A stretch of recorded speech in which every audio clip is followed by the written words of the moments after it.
Do you know there's a lot of people out there who own the Mora Garberg who love it greatly, as do I. But there is one con with the knife. Well, it's not actually the knife, it's the sheath.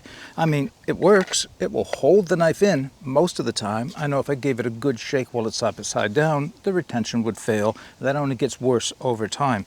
It just seems to lack a lot of features. It certainly does not live up to the quality and expectations you would have for a knife of this caliber. Well, where does that leave you? I guess if you are handy with kydex, or if you know someone who is, or maybe you want to opt for a leather sheath, that would be an option as well. But wouldn't it be nice if there was a commercially available sheath out there that you could purchase that was up to the quality of the Garberg?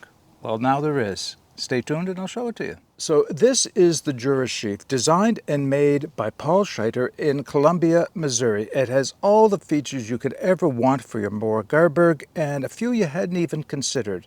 So what I thought I would do is focus in on this sheath, talk about the features, talk about my experiences using it, and if you want to stay around to the end, there might be a special announcement. All right, let's get started. Now, before we focus in on the Durasheath, I just want to thank Paul for reaching out and offering to send this sheath out to me for testing. There was no expectation that I would do a review of the Durasheath unless I felt it was worth it, and I do. Clearly, I wasn't using this for very long before I decided, yeah, I've got to share this with people because it is just that good. The design, the engineering, and the quality of construction that went into the sheath, I think will impress everybody who lays their hands on it.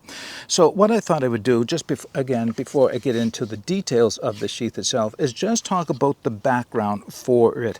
So this is Paul's first offering of a sheath for a commercially available knife. Now, Paul owns the Garberg, and like me and like a lot of people, he just didn't feel the sheath was up to the quality of the Garberg itself. So he went about designing a sheath for his knife, and he felt that when he was completed, maybe other people would like to have this sheath as well. So that's where the start for the Durasheath came from. Now, I'm telling you this because it's Paul's first and only offering so far. But I'm sure, well, I know, because I asked him, Paul is open to suggestions from you and anybody else who may have a knife in mind that you really like, you think it's a good knife, but the sheath just doesn't live up to the standards that you expect from it. If you put that knife in your comments, and Paul will be reading them, and maybe you'll see your knife come out with a sheath at some point. I've already given him one, at least my suggestion, which is the Cold Steel SRK. I know somebody else would have suggested that if I hadn't. But if you have other knives that you think would be worth having a positively good sheath made for it, then put that in the comment section. All right, let's get into some of the detail on the sheath itself. So to start with, the kydex that Paul chose to make this sheath is thicker than the average kydex used on a lot of the sheaths that are available out there. And I actually compared it against a few of the sheaths that I have, and it's not really much thicker, but it is significantly thicker. I'll put the differences in the video description for you. So it's an extra thick kydex leading to extra strength as well. Now, there are some features. I'm kind of going to go through the obvious ones and then get to the more critical ones, if you will. If you look at the eyelets, they're actually larger than average eyelets running down the side, large enough that you can run 2 pieces of paracord with the strands in them through those eyelets at the same time. And what that gives you is options, right? You can lash this to something like the pack or a belt rig or a chest rig, if that's the way you want to carry it, or you can lash things to it, such as if you had a small pouch that you wanted to latch or lash to the outside of it. Maybe it'll have your fire starter, a little bit of tinder, some other emergency items, then you can do that as well. It also has some webbing straps. They're 3/4 inch webbing straps through here. So it'll accept 3/4 inch webbing straps. And as Paul says, you can make 1 inch strap kind of fit through there. You just have to scrunch it down a little bit and it will go through. So those are some of the more obvious things right on the front of the sheath. But now let's get into where the real magic is. Look at the top of the sheath. I'm going to insert the knife in a second so you can see what kind of retention it has. There are 2 blocks molded on. Actually, they're mechanically attached to the sheath with screws. I'll show you the back in a moment. And this is the push-off point for your thumbs. It's part of the retention system and the push-off. So now let me just show you the back. Look at the attachment point. Look how heavy duty that is and all the screws that went into the back of that. So that's where those 2 blocks are attached. And while we're looking at this at the back, look at the belt loop. Look how heavy duty that is, and it's designed to be free floating, so it acts very much like a dangler does. And I can confirm this. You know, if you watch my other videos, that I prefer knives with danglers so that they'll ride below the waist belt on most of my backpacks, especially the bigger ones with the padded hip belts on them. And this one will as well. Now, it doesn't drop down as far as a lot of the sheaths that have a regular belt loop and a dangler attached, but it drops down far enough that my belts on my backpacks do clear it, and I have good clearance, so it's not too far down, but it acts exactly the same way. And I'll put it on my belt and you'll see how it works. It will rock back and forth like a dangler, and it will rock this way like a dangler. And look at the stitching in that. I defy anybody to intentionally try to get that to come off, short of cutting it with a knife, of course. It's just not going to come off. Now, here's another unique feature. I saw it right away, and I wasn't quite sure what it was all about, but it's really kind of clever when you think about it. That is shock cord running across the front, and that shock cord goes in through the front of the sheath and actually comes out through the back of the sheath. There's a couple of knots right here, and that's a critical piece of the retention, because what you'll notice is down the side of the sheath, the first attachment point, or the first point at which the sheath is pinched together, is the first eyelet, all the way down here. So normally a sheath that has its first friction point or first control point down that far is going to be very loose and very floppy, and mean it won't retain the knife very well if shaken upside down. Well, that's where this shock cord comes in. Well, let me just show you this. First off, you'll have to listen for the seating of it, right? All right, it's in there. Now, it's in there, and I mean it is in there. It is not coming out. There's a lot of knives I wouldn't do that with, but that just will not come out until you want it to. When you're ready to take it out, your hand, almost all my fingers, extra large hands, right, will go on, and then all I have to do is push on that block, and the knife slides out very easily. Once again, it just snaps in. Now, I just want to show you the sheath as I do this. Put the knife in again. Just watch how it opens and closes around the knife.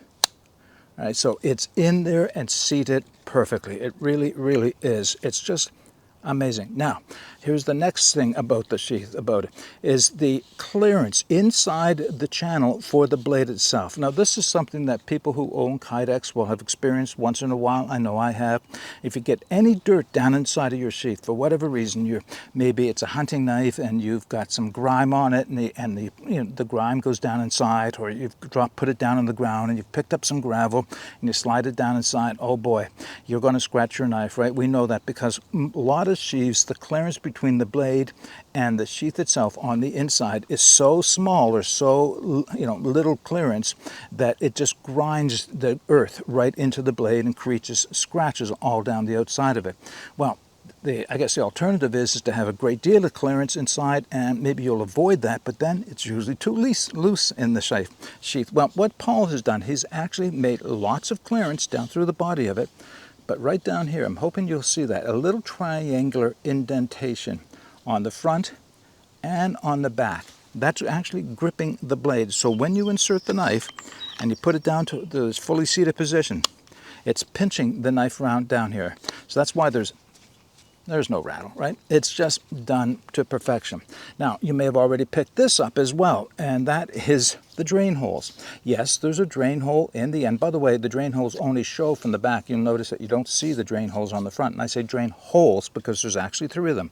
1 on the end and 2 up here. How different is that, right? Look at that. Drain holes up here. So it doesn't matter how much gunk you get inside of this, a little swish in the water and it's all going to come out again, and then you're good to go. All right, so that's all the design features. What I want to do in a moment is just put the knife on my hip so that you'll see how it rides on my belt. And then I'm going to talk about my experiences and some of the testing I did with it, and then we'll get to that special announcement. All right, so with the pair of pants that I have on, the belt loop is right back here, so it's sitting just behind the belt loop here. But this is what I like about it. It is just below the top of my knife. The butt of the knife is just below the top of my belt here, and that means it's going to ride just below the backpack belt, which is exactly where you want it to be. Not so far down that it dangles and knocks about when you're walking, but not so high that it digs into your side or is interfered with by the belt itself. But at the same time, look how much movement it has. So the belt loop itself has lots of clearance. This is a 2-inch web belt, has lots of clearance, and of course, it just means that when you go to sit sit down in a chair or you're moving through the brush, you're not getting poked in the side, or even in your vehicle, you're not getting poked in the side or having it stick out at an awkward angle. It just works perfectly as a belt loop. All right, now one more thing to talk about and then we'll wrap this video up. All right, I want to just talk about the testing I did with the Durasheath before I make that special announcement and then close the video out. So clearly it's summertime out here. I'm only going to get a limited amount of testing done with it. So I did a lot of what Paul did in his video, submerging it in water and mud and shaking it and getting all the gunk out of it. And I mean, yeah, it works exactly the way you would want it to.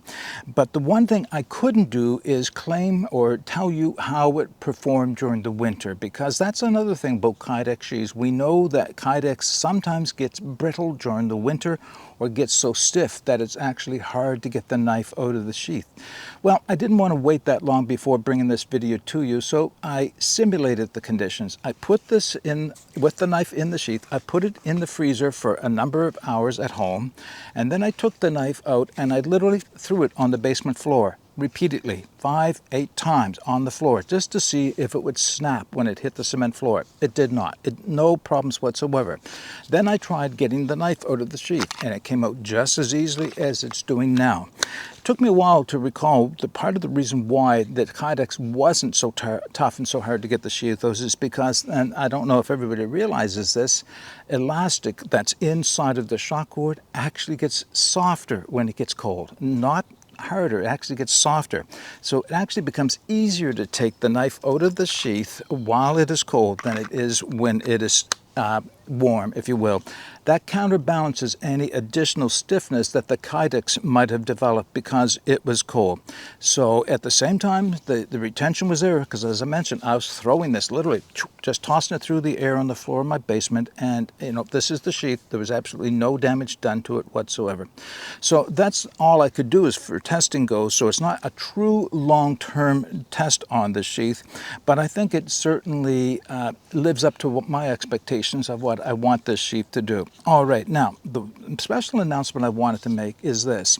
When I received the sheath from Paul, I didn't receive one, I received two, and I wasn't sure what Paul's intention was, so I reached back out to him and talked to him, and he said what he wanted to do in sending me two sheaths was to show me the consistency in the manufacturing, and literally I couldn't tell which sheath was which after I picked the two of them up. They're identical, and that tells me that he has very good quality control over the manufacturing. But then I thought, what am I going to do with an extra sheath?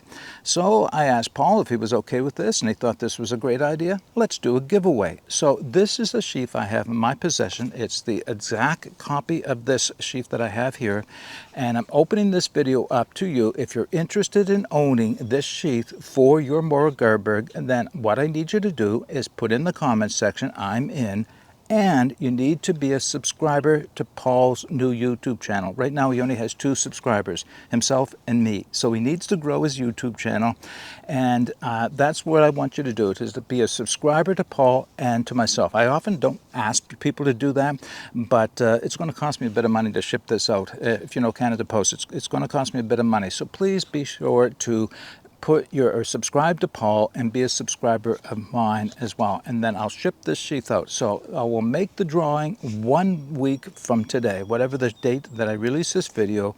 In 1 week I'll draw one name, and I will get your shipping information, and I'll send out this exact copy of this sheath. All right, if you have any comments or questions, put them in the comments section.